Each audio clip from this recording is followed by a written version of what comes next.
The bitterly fought Civil War has often been called the war between the brothers. It was because of this conflict that forced some members of families to fight for the North, while other family members fought for the South. When the famous Southern Confederate ironclad warship Merrimac, under the command of Franklin Buchan, sank the Union ship Congress on March 8, 1862, Franklin's own brother was killed while aboard the Congress. Why, even President Lincoln's wife, Mary Todd Lincoln, had a brother, 3 half-brothers, and 3 brothers-in-law who fought in the Southern Army.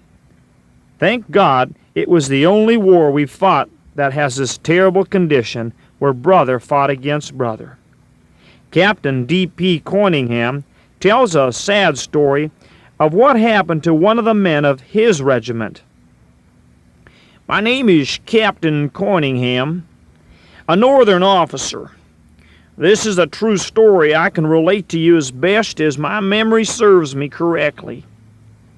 I had a sergeant named Discroll. He was in our regiment. He was a brave man, one of the best shots in our brigade. When charging up Malvern Hill on July 1st, 1862, a company of Southerners was posted on a clump of trees who kept up such a fierce fire that they actually charged out on our advance. Their officer seemed to be a daring, reckless boy, so I said to the sergeant, "You see that feller there? Shoot him down. If he falls, we can pass that clump safely." "Leave it to me," said Sergeant. So he raised his rifle, and in a moment the officer exposed himself again, and off went Driscoll's shot. Over went the officer, and his company at once started running. As we passed the place, I said to Driscoll, "See if that young officer's dead. He was a brave feller." I stood looking on Driscoll. He turned him over for a minute, and the young man opened his eyes for just a moment, faintly murmured, "Father," breathing his last words, and died. I didn't know what was going on, but I will never forget the frantic grief of Driscoll. It was horrible to witness. The boy he shot was his own son, who'd gone south before the war. What became of Driscoll? Well, we ordered a charge, and I left him there beside his dead boy. As suddenly we were closing in on the enemy, he rushed up with his coat off and, clutching his musket, charged right up to the enemy, calling for the men to follow. He soon fell himself, but jumped back up again. We knew he was wounded, but on he dashed. He got hit again and rolled over like a top. When we came up to him, he was riddled with bullets. I don't know what it's like around your homestead. While I was growing up, mine was a little like the Civil War. I had 3 sisters, and believe me, that spells T-R-U-B-L-E, trouble. I'm not sure which side I was fighting on in those days, but as I grew older, I became a Christian, and the Lord showed me.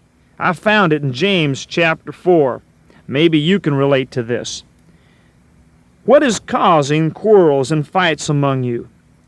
Is it because there's a whole army of evil desires within you?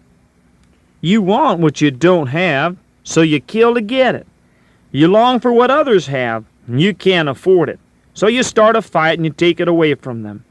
And yet the reason you don't have what you want is that you don't ask God for it. And even when you do ask Him, you don't get it because your whole aim is wrong. You want only what will give you pleasure. Yes, it seems that homegrown civil war starts because of a selfish, sinful desire within us. It's our nature. We fight with brothers and sisters because we're selfish and we don't want to share what we have. Or maybe the other is acting like a big bully on the weaker younger brother or sister. This ought not to be, little friends. It's bad enough that the world around us fights with one another, but bring it home is bad taste. If you want to stop fighting with your family, try surrendering to Jesus. Jesus himself said in Matthew, "Blessed are the peacemakers, for they shall be called the sons of God." Remind yourself of the story that I just told you, and think how that dad felt having killed his own son. Forgive one another right now, and begin to love each other as a loving Christian family.